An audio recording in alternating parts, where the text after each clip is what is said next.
გაკვეთა იყო პროკურორზეც და მოსამართლეზეც. ეს შეასრულეს დაკვეთით, იმიტომ რომ იყო რაღაც სადაო თემა, რომელზეც ედავებოდა ადვოკატი, რომ ადრინდელ სასამართლოზე თქვენ ამ საკითხზე ჩანაწერების ის იყო, თქვენ ამ საკითხზე დასვით სწორი გადაწყვეტილება და იგივე არის ეს და ჩვენ შეგვიძლიაო კანონმდებლობითო შეგვიძლიაო რომ ერთმანეთშიო დავაკავშიროთო ადრინდელი და ეხლანდელი საქმეებიო. ეს პრეცედენტის არსებობა მიუთითა ადვოკატმა როგორც ხვდები, ხო? დიახ და ანუ ერთ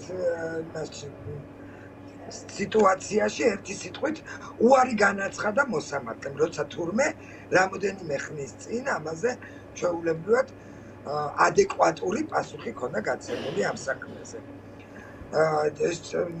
შემდეგ წავიდა დავა კამერები, რაზეც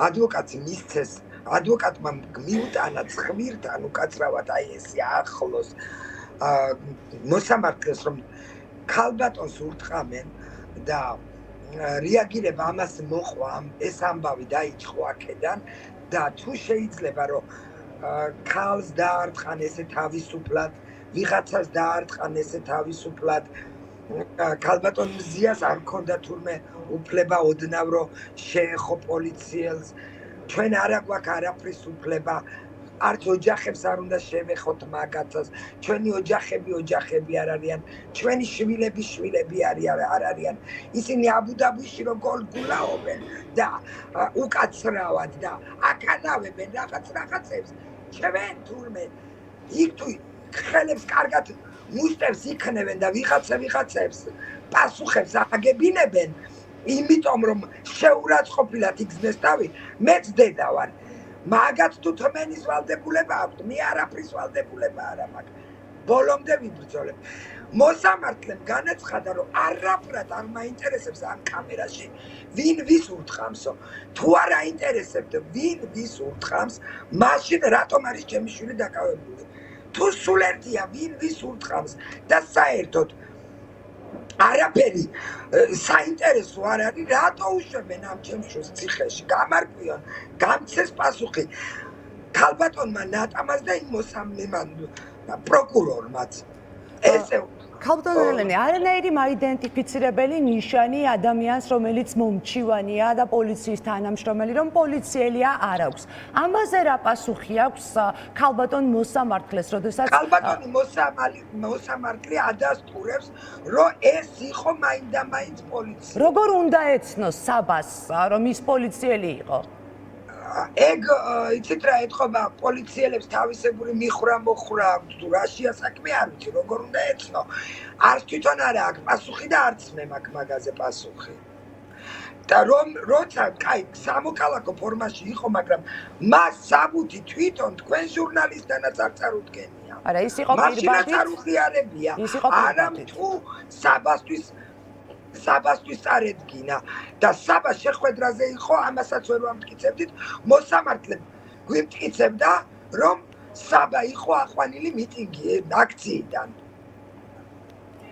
ქალბატონ ელენე, რატომ და რისთვის ისჯება საბა? ის ერთადერთი არ არის, ხო? 53 სინდისის პატიმარი ჰყავს ქვეყანას ბოლო 2 თვის განმავლობაში. სამაგალითო დასჯა, უმკაცრეს ციხეში მისი გადაყვანა, მას დაზარალებული სტატუსი აქვს, იმიტომ რომ მას ფიზიკურად გაუსწორდნენ და წამების ტოლფასი იყო ის, რაც როგორც მას ეგრეთ წოდებული სამართალდამცველები მოექცნენ.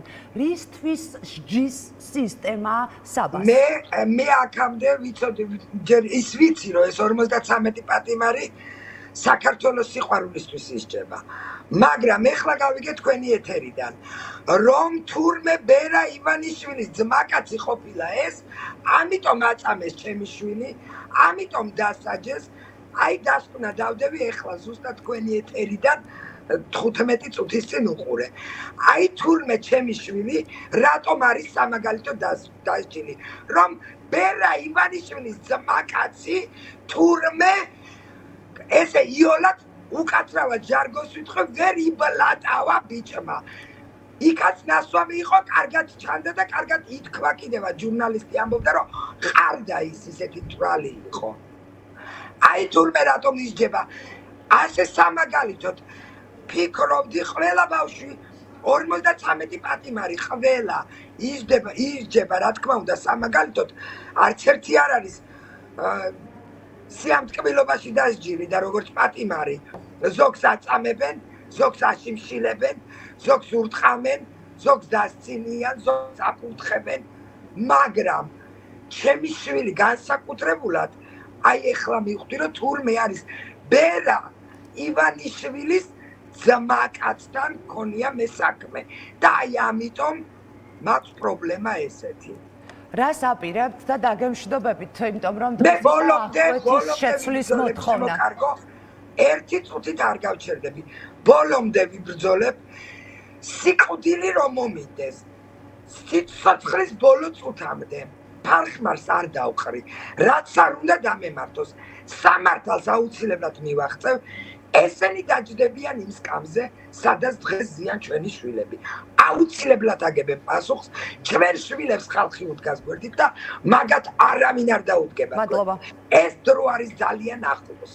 მადლობა, ქალბატონო ელენე.